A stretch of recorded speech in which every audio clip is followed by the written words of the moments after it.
Activa tus sentidos, ábrete al conocimiento y haz parte de Juventud con Actitud.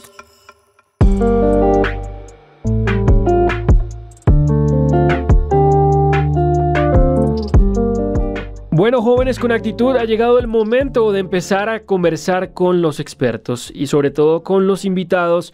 Siempre es también un motivo de alegría cuando nos presentan acá los invitados directamente en cabina y nos rompemos un poco por minutos con esa virtualidad, que incluso será hoy un tema también que hará parte de nuestras conversaciones, pero en la radio siempre estará ese factor que a mí personalmente me gustará más, y es poder tener a las personas para que conozcan no solo el lugar en donde hacemos esta magia de la radio, sino también para que, bueno, podamos sentir todo más cercano. Y creo que cuando hablamos de la educación y del futuro de muchas personas, también vale la pena que todo se sienta mucho más cercano y que esté encaminado a que sea realmente bajo un proceso que deje a gusto a todas las partes. Vamos a hablar con Ferran Calatayud, bien pronunciado el apellido, me asienta acá con la cabeza. Primer logro de la tarde. Él es director ejecutivo de Broward International University. Es un profesional que nació y creció básicamente en los entornos digitales y que se ha centrado en la gestión de negocios e iniciativas virtuales desde hace más de 15 años. Tiene una experiencia que le ha permitido enfocarse en el desarrollo de estrategias de crecimiento y también de desarrollo sostenible en proyectos en entornos online, en línea. Desde hace 10 años específicamente, él viene trabajando en lo que es el ámbito educativo, en línea también. Y pues digamos que acá hay que hablar de un empeño incansable que tiene por construir precisamente proyectos educativos que estén enfocados en hacer que cada una de las personas tenga su mejor versión profesional. Y yo creo que por lo que conversábamos también acá antes de empezar con la conversación, también se interesa mucho en que no solo sea la mejor versión profesional, sino también la versión más feliz de cada profesional, precisamente para que su buen desempeño no sea solo por las habilidades o los conocimientos que pueda adquirir o desarrollar, sino porque lo estará haciendo en el campo que realmente sienta que sea pues para él o para ella, dependiendo de si eres hombre o mujer que nos estás escuchando acá, parcero o parcera, así es como les decimos a nuestros jóvenes con actitud, súper colombiano todo este asunto. Ya se darán cuenta por qué hago el énfasis en colombianos, porque pues precisamente Ferran, cuando lo oigan hablar, nos daremos cuenta que viene de otro lugar del planeta. Y acá, pues darle la bienvenida entonces. Muy buenas tardes, bienvenido a este programa Juventud con Actitud. Muy buenas tardes, súper bien hallado, como decimos en mi tierra, y yo creo que mi acento me delata. ¿Un poco? A pesar de evidentemente gestionar ahora una universidad en Miami, pues soy de origen español, y a pesar de haber viajado por medio mundo, el acento no se va. Bueno, perfecto. Es bueno que ciertas cosas no se vayan, no se pierdan nunca cuando tenemos igual la oportunidad de recorrer el mundo y de hacer diferentes procesos en también diferentes partes. Y quiero partir entonces de una base, es incluso antes de entrar en materia con el tema, mencionabas entonces que eres de España, que hoy estás obviamente haciendo un trabajo muy importante en Estados Unidos. Uh-huh. Y seguro has tenido también la oportunidad de conocer un poco más cómo se ha desarrollado también este gran ámbito educativo en diferentes partes del mundo. Uh-huh. ¿Cuál dirías que puede ser también uno de los motivos por los que tendremos que centrarnos en nuestra conversación de hoy? Que, por cierto, les cuento a los oyentes, vamos a estar discutiendo puntualmente sobre el futuro de la educación y de las universidades. Uh-huh. Tanto de la infraestructura, del lugar en sí, el lugar físico, de cómo hoy incluso se puede pensar también en la universidad, en ese espacio más online, pero también de lo que se enseña, es decir, de la elección de poder decidir qué es lo que quiero estudiar y en qué quiero perfilarme. En ese camino que he recorrido de diferentes países, ¿qué es lo que has identificado que quizás marque un poco más esas diferencias, esas tendencias en cuanto a dónde están apostándole más a hacer ahora sí esa transformación o esa transición hacia empezar a ver la universidad, pero incluso como algo más digitalizado? Yo creo que si miramos la educación en un ámbito global, pensando no solo en las universidades, pero desde el principio, es uno de los sectores que menos ha evolucionado en los últimos 100 años. Y es grave. Esta afirmación es una afirmación grave. Y una de las cosas que veo es que esto es común en todas partes. Y muchas veces el cambio que se ve, y sobre todo en los últimos años, y que es común en todos los países, a mí me ha tocado, por suerte, trabajar en proyectos educativos franceses, en Marruecos, me ha tocado trabajar evidentemente en España, colaboro con universidades aquí en Colombia y el proyecto que estoy gestionando en Miami. Todos tienen una particularidad, y es que al final las universidades hace muchos años eran dueñas del contenido y estructuraban y preparaban el contenido para que fuera digerido por los alumnos de una manera lógica hacia una profesión, hacia la productividad. Hoy en día ese contenido está absolutamente democratizado. Hoy en día los jóvenes ya no consumimos, y me incluyo, ya no consumimos el contenido de forma lineal. Hoy podemos estar aprendiendo japonés en YouTube y es viable. Tenemos grandes fuentes de información y, por lo tanto, la universidad se está orientando hacia dar una estructura a esos contenidos para que la gente pueda avanzar en la dirección y en el sentido en el que quieren llevar su vida, ¿no? Antes hablabas de la felicidad y para mí es un componente muy importante. Hoy en día hemos descubierto que la felicidad nos hace productivos. Hace muchos años hablábamos de la productividad y hablábamos simplemente de un lineal, de trabajar. Ahora lo que sabemos es que la salud mental juega un papel importantísimo en la productividad. Y cuando hablamos de productividad no solo hablamos de empresas, hablamos de sector público, hablamos de sector privado. Y al final es parte de esa felicidad es entender que el camino que estoy recorriendo, aunque haga 3, 4 o 5 cambios en mi carrera profesional, me están llevando en aquel sitio en el que soy feliz haciendo lo que hago. Y ese concepto de sentirse realizado, ¿no? Que a mí me parece un poco más amplio, pero en el que al final lo que buscamos es tener un sentido. Y que lo que nosotros hacemos aporte algo. Nos aporte algo a nuestro nivel de vida, aporte a los demás, y cada uno aquí tiene su propio perfil. Si las universidades no entendemos esto, cambiamos y empezamos a trabajar en pro de esa dirección y ese sentido, el alumno estará perdido. Porque la universidad ya no le dará el contenido y tampoco le estará dando la estructura. Entonces, para mí es un movimiento muy importante que ya se empieza a ver en algunas universidades, pero que todavía es un movimiento muy tímido. Bueno, definitivamente un tema supremamente importante. Y acá quiero resolver otra inquietud antes de que podamos entrar incluso ya a resolver varios de los puntos que vamos a discutir en nuestra entrevista. Quiero saber qué te lleva a ti, qué es lo que realmente hace que decidas especializarte y encontrar en este camino de la gestión de universidades, de los proyectos educativos y sobre todo en línea, con esa particularidad, porque pues con tantas oportunidades que hay, ¿no? en el mercado, con los diferentes enfoques que uno podría incluso tomar hablando de educación, tú te centras en esto. Yo sé que igual eres una persona joven y te enfocas mucho también en liderar un poco como esa transformación. ¿Qué ocurrió en tus primeros años de vida? No sé si fue experiencias del colegio, de universidad, que hizo que quisieras centrarte en que los demás pudieran de pronto poder tener ese acceso a una educación diferente, pensándola desde la infraestructura, desde la oferta académica, lo que podrían ofrecer incluso como caminos profesionales de lo que se busca para el país a nivel ministerial, incluso hablándolo desde ese sentido? Es una pregunta muy interesante, es muy personal y por lo tanto toca la fibra, ¿no? Que decimos en España. Pero yo creo que soy de esos individuos que durante 6-7 años de su carrera sintió que estaba avanzando sin una dirección clara. Estudias algo porque crees que vas a tener una salida profesional, no porque te vaya a hacer feliz, porque lo has hablado con tu familia, y de repente sientes un vacío. Sientes ese vacío que dices que estoy aportando, pero no solo que estoy aportando a los demás, sino que me estoy aportando a mí mismo. Y en paralelo, pues por suerte o por desgracia, mi familia no era muy opulenta y por lo tanto a mí me tocaba tener 3 trabajos para poder pagarme la universidad. Y el sector educativo, siento que en ese momento me falló. Y de ese, podemos llamarle incluso trauma si queremos, de esa falla empezó a constituirse una imagen en la que me fascinó la transformación de las personas. Es decir, desde ese día o desde ese momento, desde yo me doy cuenta de esto, mi función no es simplemente la de gestionar una universidad o la de hacerla crecer. El momento más feliz en el año para mí es la graduación. ¿Por qué? Porque a todos esos alumnos nosotros les hemos preguntado, oye, ¿tú qué quieres ser? ¿Tú hacia dónde quieres llevar tu vida? Y hay gente que te dice que no lo sabe. Sí. Y es misión de la universidad decirle, bueno, pero ¿cómo te oriento? ¿Cómo te guío? ¿Cómo trabajamos para que tus habilidades blandas, o lo que hoy se conoce como Power Skills, te acompañen en ese proceso? Claro, cuando estás en la graduación y ves que están 10 pasos más cerca y después haces una reunión de alumni 3-4 años después y ves que han logrado esos objetivos y que tú has tenido una parte relevante en ello, esa es la parte mágica de las universidades.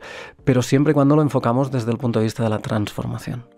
No dar contenido por dar contenido, no por un aprobado, no, sino realmente abrazar a esa persona desde el punto de vista de quién quieres ser, cómo te ayudo en ese recorrido y cómo adapto las herramientas de mi universidad en este caso, para que estén al servicio de esa dirección y ese sentido que quieres tomar. Y esa hoy en día es un poco la pasión que he ido desarrollando y que el hecho de trabajarlo desde el ámbito universitario hace que lo pueda hacer de 1 a N, ¿no? Uno podría ser coach, por ejemplo, si tiene esa voluntad transformadora. Claro. Pero al final, el hecho de hacerlo con una universidad y con un equipo tan enfocado a respetar esa misión como tengo en mi equipo, pues hace que podamos llegar de 1 a N y por lo tanto impactar a muchas más personas. Creo que ese enfoque va mucho de la mano con lo que también comentábamos incluso antes de empezar con la conversación, de cómo hay que también cambiar esa mirada de que el alumno, de que ese aprendiz es una especie de cliente, de un producto que pues simplemente está adquiriendo educación, pero a veces ni siquiera nos preocupamos en que la educación que está adquiriendo realmente pueda tener un impacto y que pueda ser valiosa a futuro. Muchas veces personas habrán tomado no una, 2 o incluso 3 decisiones que no les permitieron satisfacer su necesidad o su camino, su pasión. Sé y conozco incluso compañeros que han estudiado 3 carreras diferentes hasta que por fin dieron con lo que realmente querían hacer. Entonces creo que es muy valioso ese aspecto un poco más humanista de no solo interesarse por lo que quieren hacer, ayudarlos, acompañarlos en todo ese proceso.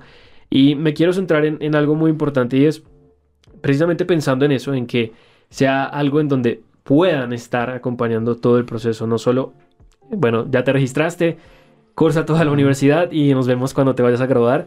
Si no era lo que querías, bueno, pues ya debió haber sido tu decisión, tú debiste darte cuenta. Pero, por ejemplo, en ese sentido, ¿qué oportunidades, qué nos puede ofrecer de diferente este enfoque de la educación en línea, de la educación virtual, de tener procesos que quizás sean hasta un poco más personalizados, que se interesen más no solo en el profesional, sino también en la persona que hay detrás de ese profesional? Y algo que me parece a mí, y que creo que es lo que responde un poco esa pregunta, es que este sistema de programas educativos en línea me parece a mí que se alinea y se puede adaptar mucho más rápido y de mejor manera a las necesidades cambiantes que se presentan en el mercado, en los intereses de las personas, sobre todo pensando en que son jóvenes. O sea, acá nos están escuchando muchos jóvenes que hoy pueden querer algo y dentro de 1 año o 2 años pueden querer otra cosa. Y no porque sean indecisos, sino porque así es la vida. Uno quiere siempre aprender más y conocer más cosas. Lo que pasa es que venimos de una generación que nos ha educado con la visión de que la vida era muy lineal. ¿No? Entonces tú aprendías una profesión y seguías avanzando en ello, progresabas en ella, y nosotros nos hemos dado cuenta que esta linealidad ha desaparecido completamente. Totalmente. Hoy hablamos de entornos VUCA, donde la volatilidad, la incerteza, hemos vivido un COVID, ya no podemos elegir algo que dure más de X cantidad de años. Y los alumnos nos tenemos que dar cuenta. Yo digo siempre los alumnos, porque yo me considero una persona que seguirá aprendiendo toda la vida, pero los alumnos nos tenemos que dar cuenta que esto de estudiar una profesión y una maestría y ahí se acabó y tengo unos derechos adquiridos, no funciona así. Hay una continuidad en mi educación. Primero porque el sector en el que voy a estar en 5 años va a cambiar. Yes. Por el impacto de la inteligencia artificial, por el impacto del propio sector, por el impacto de los mercados, por lo que sea, va a cambiar. Y por lo tanto yo voy a tener que aprender haciendo, porque ya estoy incorporado en el mercado, pero además voy a tener que seguir formándome.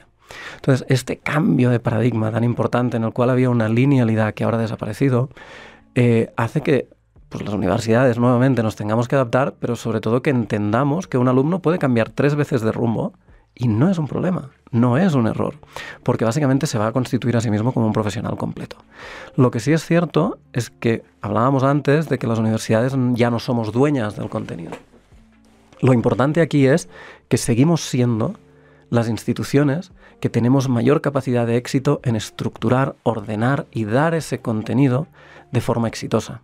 Una de las cosas que nos dicen las estadísticas es que el estudiante actual es más disperso, ¿no? Le gusta tocar muchas cosas diferentes, pero no necesariamente con un orden ni un sentido. Dotar de esa estructura a un alumno para que consiga ser feliz y estar en el sector en el que quiera estar con éxito, es clave. Sin esa estructura no lo vamos a poder lograr. Entonces, en ese proceso de transición es importante que las universidades entiendan que conceptos como lo que se conoce, y lo diré en inglés, se conoce como stackable degree, que es poder triturar un programa en distintas partes y que un alumno pueda constituir su propio grado a través de las distintas disciplinas que quiere trabajar.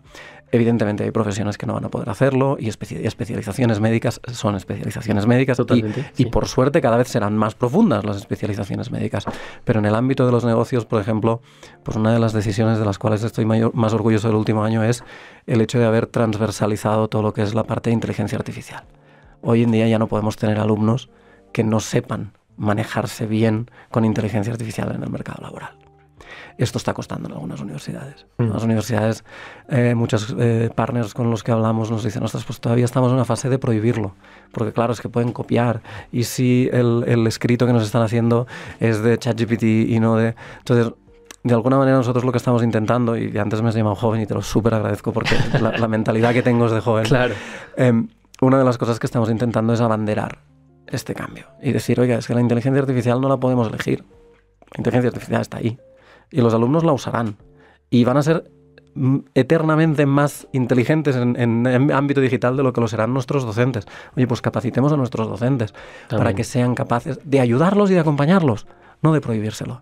Y yo creo que estos cambios, que parecen muy simples, terminan siendo muy poderosos. Totalmente. Incluso creo que, bueno, remitiéndonos al uso del ChatGPT como uno de los más populares en cuanto a servicio de inteligencia artificial, incluso gratuito. Ya hay unos pagos, pero pues son más específicos y dependiendo de los sectores en los que uno quiera de pronto tener mayor incidencia. Creo que sí es importante incluso también apostar esa formación desde la docencia, porque no se trata de prohibir. O sea, creo que incluso es muy sencillo de identificar cuando algo ha sido generado automáticamente por IA, a cuando hay un poco más de desarrollo por parte de una mente humana completamente. Y bueno, pues es más bien cómo apoyarnos en la IA, cómo apoyarnos en que genere parte del contenido que después podamos usar para ampliarlo, para enriquecerlo o viceversa. Algo que tengamos nosotros que nos pueda ayudar a conseguir fuentes, entre otros detalles. Es que lo que es importante en este sentido y debemos asumirlo como sociedad es que el contenido y el conocimiento ya no son lo que nos hace relevantes. La discusión y la toma de decisiones alrededor de ese contenido es lo que nos hace relevantes y es lo que nos hace tener un desarrollo como sociedad. Y voy a poner un ejemplo de un docente que lo utilizo a menudo, pero me parece muy significativo porque es un docente sexagenario, de más de 60 años, que era formador de historia. Okay. Y un día decidió llevar ChatGPT al aula. Y lo hizo de la siguiente manera. Hizo una serie de prompts, o sea, se formó a sí mismo para hacer una serie de prompts en el cual convirtió a la herramienta en Napoleón Bonaparte. Puso una serie de límites, estructuró una serie de prompts para que se basara en datos verificables y empezó a pedirles a los alumnos, mañana venid con preguntas que le haríais a Napoleón Bonaparte. Y había preguntas que eran pues muy personales y había preguntas que eran mucho más enfocadas a la historia y la tarea que hizo el docente fue vayamos a discutir sobre las respuestas que nos ha dado y cómo podría haber solucionado el conflicto bélico de forma diferente. Ese docente consiguió algo que para mí es muy relevante, que es, no solo les estaba enseñando historia a los alumnos, sino que les estaba haciendo interactuar con la historia a través de una herramienta y además les estaba preguntando éticamente qué debería haber sucedido diferente para que la historia no se repita. Y esa magia, tú antes hablabas de la magia de la radio, a mí me gusta hablar de la magia de la educación. Esa magia se consigue cuando tienes un docente que se atreve a cruzar el límite. Que dice, oiga, yo tengo 60 años, pero da igual. Mis alumnos son jóvenes, tienen que aprender. Y algo que todavía no tiene la inteligencia artificial es esa capacidad de gestionar emociones que tenemos nosotros y de aplicar un pensamiento crítico enfocado al desarrollo social. Y ahí es donde somos únicos.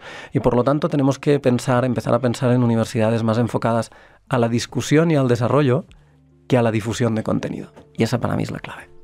Bueno, se está dando entonces la convergencia de dos áreas mágicas, la educación y la radio. Total. Y de hecho, pues somos una emisora educativa, así que es el lugar adecuado para estar llevando esta información. Para empezar a hacer el cierre, Ferran, quisiera que nos centráramos también en un punto que mencionaste en la anterior respuesta. Y es, ¿qué hacer cuando sentimos que la educación, o bueno, más que la educación, quizás es la universidad nos falla? como te ocurrió a ti, que llegaste a ese punto de sentirlo. Y sé muy bien que ese es el sentimiento que puede estar invadiendo a muchos jóvenes en la actualidad. Y que también hay otros jóvenes que quizás no han llegado a eso. Y es producto también de otros inconvenientes, obstáculos, barreras que los llamamos. Y es a veces la falta de acceso, de financiamiento, de becas, de oportunidades. En nuestro país ocurre sobre todo en los contextos rurales. Cuando repasamos cifras y nos damos cuenta que realmente son muy pocos los jóvenes que tienen acceso a educación superior. Pero me planteo ese escenario y es qué triste y qué difícil y qué duro sería que teniendo tantos obstáculos para acceder a esa educación superior, después de pasar por todo ese proceso, sintiéramos que aún así nos falló la educación o la universidad. Entonces, ¿qué podemos hacer en ese escenario si sentimos que la educación o que la universidad nos puede fallar? ¿Qué alternativas podemos tener? Y sobre todo pensando en esa educación del futuro, ¿qué creerías que es lo más valioso que deberíamos tomar para realmente hacer ese cambio de switch, como de algo que ocurra en la mente, no solo de los estudiantes, no solo de los educadores, de las familias, que muchas veces también son quienes nos motivan a seguir por esas líneas más tradicionales o convencionales de lo que es el éxito, o entre comillas éxito, y lo que nos va a brindar estabilidad, porque la estabilidad a veces llega hasta de un emprendimiento que ni sabíamos que iba a funcionar y terminó siendo la mejor apuesta en nuestras vidas, y hay muchos ejemplos y caminos así. Si me lo permites, te voy a dividir la pregunta en dos ejes. El primero es desde la perspectiva del alumno y el segundo es de la perspectiva de la universidad. Claro. Yo creo que el alumno debe ser más atrevido. Muchas veces cuando somos jóvenes pensamos que la pregunta molesta. Muchas veces cuando somos jóvenes llegamos al punto en que como no hemos hecho preguntas durante mucho tiempo, al final exigimos lo que se nos tiene que dar o nos sentimos que no se ha aportado lo que se nos tenía que aportar. Yo debería haber tenido, y te lo llevo a mi parte, yo debería haber tenido mucha más cercanía con mis docentes de cara a poder interpretar y poder transmitir por qué me estaba fallando el sector educativo. Y probablemente hubiera conseguido muchísimos más aportes. Y desde el punto de vista de la universidad, para lograr esto, por eso decía que es un camino de dos vías, para lograr esto tenemos que estar mucho más cercanos a los objetivos, a la personalidad y a la felicidad de nuestros alumnos. Entonces, en este sentido sí me gustaría añadir un pequeño detalle. Nosotros en la universidad no tenemos coordinadores académicos, tenemos student cares. Student care es un concepto de cuidado del estudiante. Entonces, cuando una persona, por ejemplo, está teniendo dificultades económicas, pues puede poner en pausa su maestría, su titulación durante un periodo de tiempo para poder retomar cuando las cosas estén más asentadas. Si tiene un problema médico, si tiene un problema personal, puede hacer una cosa que se llama un leave of absence, que es, oiga, pues desaparezco durante un periodo de tiempo, durante ese periodo no tengo que estar pagando. Hay muchas herramientas. Y estas herramientas muchas veces dependen de que estemos más cercanos al alumno. Y por lo tanto lo primero es escuchar. No podemos pensar que porque hemos hecho las cosas de esta manera durante 100 años y han funcionado, van a seguir funcionando. Y una de las partes que me parece más relevante es darle voz al alumno dentro de la universidad. Y en ese sentido, una iniciativa que nosotros hemos llevado a cabo, pero que no somos los primeros, es algo que hemos copiado de alguien que lo estaba haciendo bien, es nuestros alumnos son parte del consejo académico de la universidad de forma directa. Y son los primeros a los que escuchamos. Son los primeros a los que les preguntamos, oye, ¿qué fue bien? ¿Qué ha ido mal? Y lo hacemos en 3 niveles. Lo hacemos en alumnos que acaban de entrar a la universidad, lo hacemos en alumnos que están a punto de egresarse y lo hacemos en alumnos que hace por lo menos 12 meses que han sido egresados. De esta manera tenemos una visión completa de cuál es el punto de vista de los alumnos, dónde estamos fallando, dónde podemos mejorar. Y lo mágico es que cuando hacemos la siguiente sesión del consejo académico, los alumnos vengan y te digan, ostras, eso que yo dije el año pasado, este año lo estáis haciendo. Si las universidades adoptamos esa capacidad de escuchar al alumno y trabajar en consecuencia en pro de sus objetivos, marcaremos una gran diferencia. Ok, perfecto. Resuelta entonces tanto la visión desde el alumno y desde el educador, quiero que para el cierre demos 2 respuestas. Primero, una que sería más bien como unas palabras de reflexión y también haciendo como un llamado a los educadores que puedan estar escuchándonos. Sabemos que también incluso desde universidades nos escuchan, entonces es importante llegar incluso a los alumnos, porque este programa, más allá de que también tiene público juvenil que ya es universitario, tiene sobre todo es mucho público juvenil que está buscando esa vocación esa vocación profesional, como esa orientación vocacional hacia ¿qué es lo que podría ser para mí? Y hacen los exámenes que siempre recomiendan para tratar de ver según tus actitudes o tus habilidades qué carrera sería la mejor para ti. Pero entonces dejar un mensaje para ellos de cómo podrían de pronto ellos encontrar esa felicidad, respondiendo como ¿qué es lo que me puede hacer feliz? ¿En dónde me podrían asegurar esa felicidad? Y si no es acá, ver otras alternativas como las que tú mencionaste. Y finalmente, pues, que nos regales esa visión de lo que crees que va a pasar finalmente con la educación. Llevamos más de 100 años, yo diría que hasta 200 años o más, con el mismo modelo. Realmente puede que ya llevando todo este siglo XXI en una era digital, veamos por qué en la próxima década una verdadera transformación desde el concepto, la idea del alumno, del educador, de la infraestructura, de que todo sea incluso digital y obviamente sabiendo que hay barreras, ¿no? No todo el mundo está conectado a internet, hay ese problema de la conectividad, pero que solucionándose, pues realmente puede cambiar por completo todo. Hay una realidad y es que es muy difícil hacerle elegir a un joven de 16, 17, 18 y hasta 21 años qué va a pasar en los próximos 20 años de su vida. Es terriblemente injusto, y más con la longevidad que tenemos a día de hoy. Entonces, yo creo que la primera reflexión que tenemos que hacer en ese sentido es decirles que la decisión que tomen hoy, sea un acierto o sea un error, será un acierto. Porque es lo que están eligiendo a día de hoy en base al conocimiento que tienen hoy. Y en ese sentido, y vuelvo a espejarme en lo que ha sido mi carrera profesional, Sí. yo no estaría donde estoy hoy, trabajando de la manera que estoy trabajando hoy, si no me hubiera equivocado hasta 3 veces en lo que iba a hacer. El nivel de estrés que generó detectar ese error es enorme, porque crees que estás perdiendo el tiempo, porque crees que tu carrera profesional podría avanzar más rápido, pero llega un momento en que entiendes que todo eso son una serie de aprendizajes. Por lo tanto, la decisión que tomen hoy será la correcta. Será la correcta y les ayudará a transitar un camino que les dará una serie de lecciones que les permitirán tomar la siguiente lección. Y esa es una ventaja que tenemos, y esa es la reflexión. Es una ventaja. Hoy podemos cambiar de carrera de forma mucho más sencilla de lo que se hacía hace 20 años. Por lo tanto, ese nivel de estrés que nos generaba esa lección tiene que reducirse. Y tiene que reducirse en pro de entender que como el mercado cambiará, yo podré cambiar con él. Y eso es importante. Después, desde el punto de vista de la reflexión más amplia de hacia dónde tiene que ir el sector de la educación y tratando de aprovechar al máximo el tiempo que tenemos que dejar de pensar en el alumno, como tú decías antes, como una especie de cliente porque es la persona que está pagando por una educación o que está invirtiendo por una educación. El alumno es un producto y el alumno es un producto de la universidad. Y es el producto que va a representar la universidad en el mercado y por lo tanto es la obligación de las universidades empezar a tratar al alumno como un producto que será de interés por un mercado laboral. Y ese es el auténtico cliente de las universidades.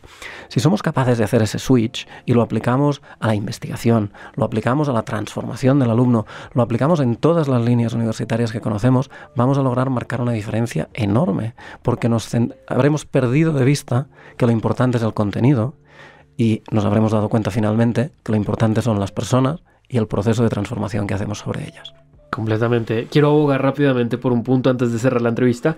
Cuando Ferran habla de producto, pues no es quitándole la humanidad a la persona. No, en absoluto. Al revés, es dándose cuenta de que, pues, así como uno quisiera que el producto que de pronto uno vendiera tuviera la mejor calidad, el mejor sabor, no sé, todo lo mejor, el mejor empaque, pues eso también es lo que se podría pensar y esperar de la educación. E incluso pensando como producto, uno perfectamente puede ser un producto, o sea, los creadores de contenido y son un producto. Y no por ser un producto es porque se vendan al mejor postor, sino porque son una imagen que representa algo, una marca o un concepto.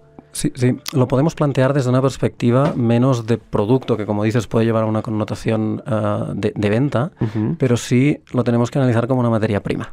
Eso.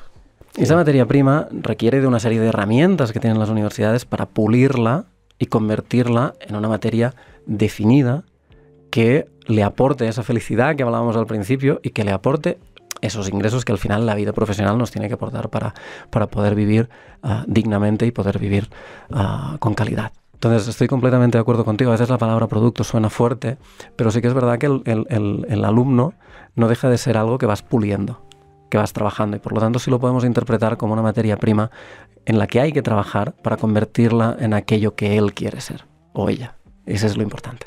Fantástico, pues muchas gracias a Ferran Calatayud, nuestro invitado, director ejecutivo de Broward International University, un profesional en todo el sentido de la palabra que pues precisamente se ha enfocado en este trabajo en los entornos digitales y por supuesto en el enfoque desde la educación en línea. Así que un verdadero placer. Bienvenido siempre aquí a hablar en la radio pública. Muchísimas gracias, el placer es mío y como decimos en casa, bien hallado y encantado de poder aportar el granito de arena. Fantástico, pues parceros y parceras, un momento de pausa, vamos con información muy importante, algo de música y ya continuamos con esta tarde de Juventud con Actitud.